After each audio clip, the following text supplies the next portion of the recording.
Hello, guys and gals, and welcome to another episode of Unique Items.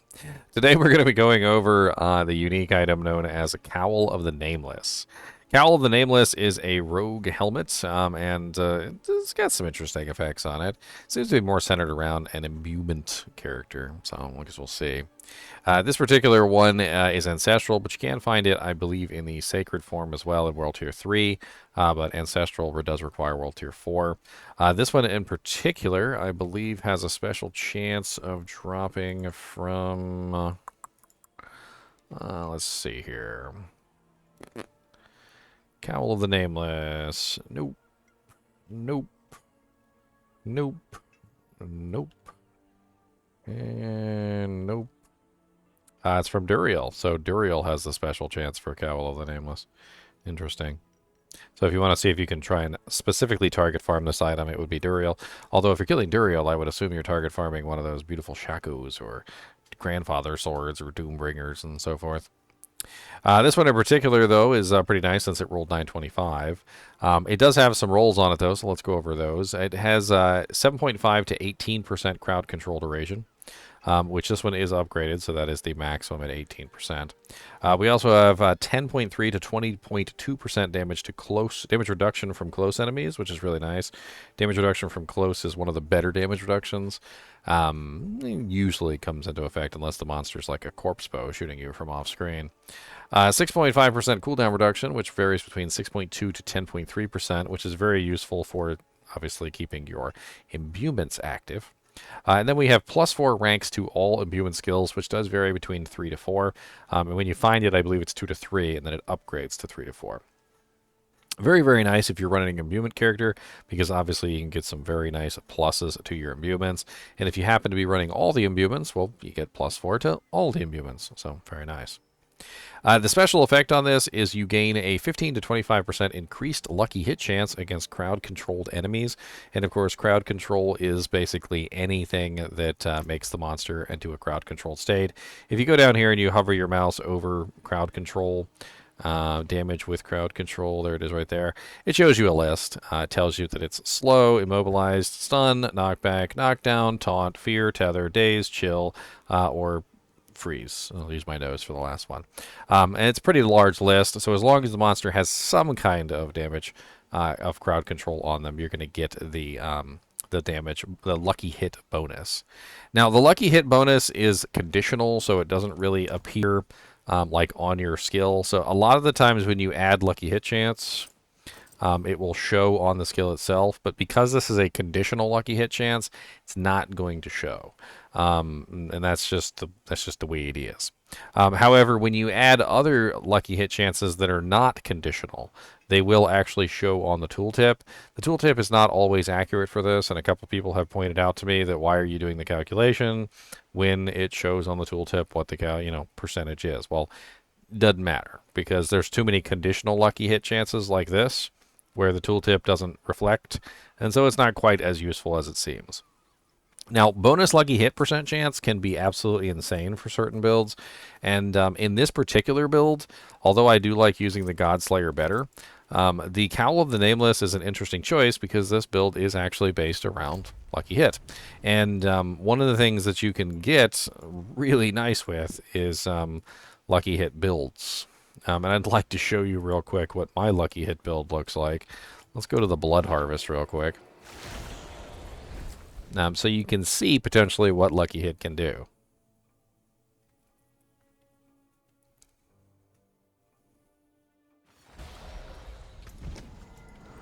So my character is built around several lucky hit bonuses.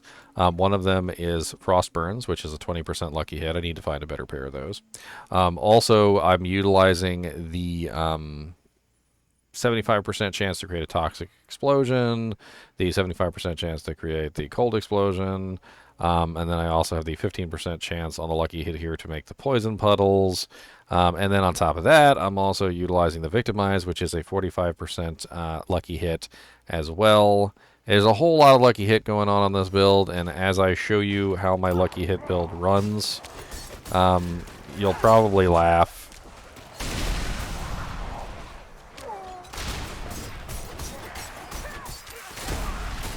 As you can see, a little bit of lucky hit here, a little bit of lucky hit there. Walk into a big group of monsters, they go pop like big popcorn candies. The more there are, the more monsters there are, the better it works. This is because of the lucky hit percentage. And of course, as of right now, I think like with my combo points, which are 11. Let's see, let me grab full combo points. I'm sitting at 927% lucky hit chance because of the combo point bug at the moment, utilizing to bolts, which is kind of nuts. And it does a lot of freaking ridiculous explosions and everything. I mean, I've got all my lucky hits basically going at the same time, because the more lucky hit percentage you have, the more chance that you're going to get the effects that you need.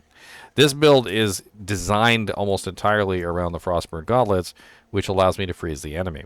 Freezing the enemy gives me the Icy Alchemist Loop bonus, which is a cold explosion. The cold explosion feeds into itself, and also I get the poison explosion as well during the same time period, which gives me 2 explosions here. And then I get another lucky hit explosion coming from the Victimize passive at a 45% chance, combined with the Shadow Imbuement itself, which also causes the monsters to explode when they die. So if the explosions that I'm doing can potentially kill the enemy from those lucky hits, then I end up in a situation where I have even more explosions that go off in sequence. The problem with this is that, well, you know, if you only have a small number of monsters, the explosions can't really chain on each other quite as well, and so you end up with less damage, which is why I'm utilizing Poison Imbuement for the single target. This particular item, though, is actually exceedingly good if you're running Imbuments and you're trying to go specifically for lucky hit. Now, the problem is that 25% lucky hit may not give you as much as you think.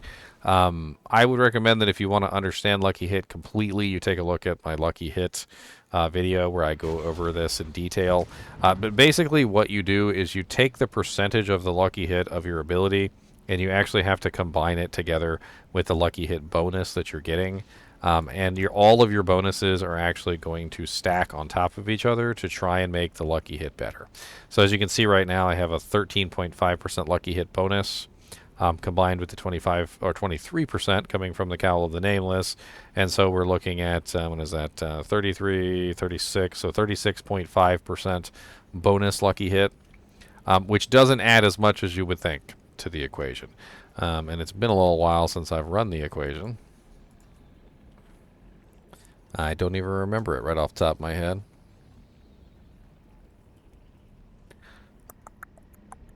Bom, bom, bom, bom, bom, bom, up. I'm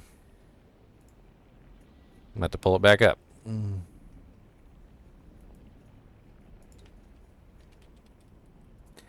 Bink.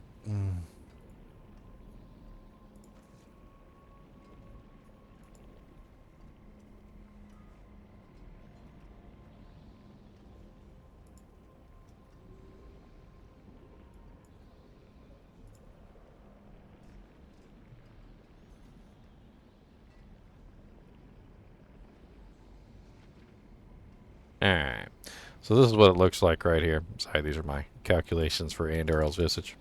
So it's skill lucky hit rate, which in this particular case is, of course, 57%. But I can get that higher because I have the combo points. So we're going to put in 57% here. And then we also have the lucky hit effect chance. So this is important because you actually have to calculate it in from the skill itself.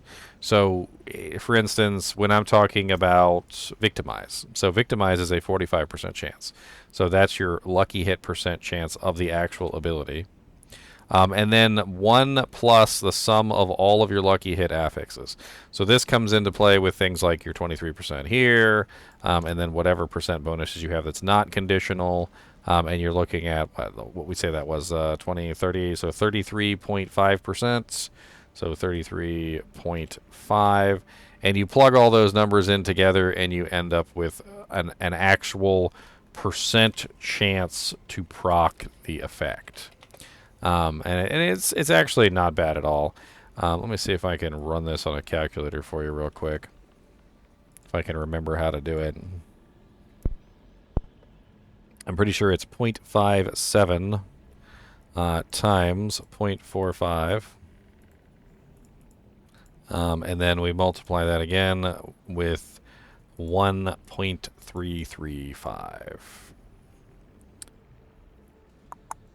Which gives us a total percent chance of proccing the effect of 34.2. It's not bad. About a 34% chance to proc that effect with all my bonuses in place. And that's, of course, not including other things that might increase my lucky hit chance. So this is where things get complicated. So on the rogue in particular, there's other effects, like, for instance, penetrating shot increases its lucky hit chance by 10% for each additional combo point that you have. And currently, with the Tobolt's Will, you can increase your combo points to freaking like 22. Mine are currently 22 right now, which means if I go out in the wild and I start generating combo points, I can increase the percentage massively. As of right now, with maximum combo points, or actually, even if I just did 3, let's do 3 real quick, just as an example. Of course, that was not 3. There you go. So there's 3, which is the normal amount that you can usually obtain. And you can see that I'm currently at 102% lucky hit chance. Now, it is important to note that certain bits of lucky hit actually do calculate into the number. Can y'all back off me, suckers? So, when you're doing these calculations, it's important to note that the tooltip is actually not reflecting your base value correctly.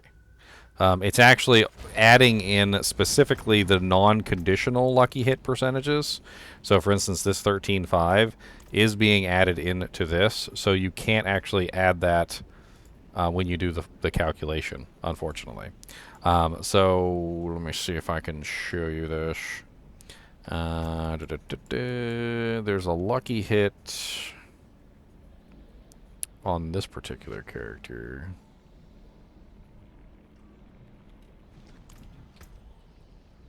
I'm pretty sure I've got lucky hits somewhere. There we go. Okay, so I got an 8.4% lucky hit here on this ring. And you notice it says 68% right now because I currently have 1 combo point. Take this ring off and you notice it's going to go down to 63. So flat lucky hit is calculated into the tooltip, but conditional lucky hit is not. So keep that in mind when you're trying to figure out like your percent chance to proc a particular effect. Obviously, the rogue has a lot of different effects that she can potentially proc. Tons of little things going off here and there. There's Storm of Arrows. There's obviously the Victimize passive. You can also have other things like Frostburns. You can even have obviously the 5% chance to restore a primary resource on the Frostburns is also going to be added into that. You can also grab stuff from the tree that has lucky hit on it, like for instance the lucky hit up to a 30% chance to gain 8 energy, and so forth and so on. There's tons of lucky hit on this character, and so it actually is a particularly powerful effect to gain an additional 25% lucky hit chance when your character is basically designed around lucky hit. I think that's pretty much it for this particular item. It does have some flavor text, and it's, he is banished from the guild, his name stricken from the book, his punishment is to never have been. Excerpt from the burned parchment. As always, I do appreciate you guys and gals watching my videos, even when we're just talking about lucky hit and having fun on a lucky hit rogue. And as always, keep watching.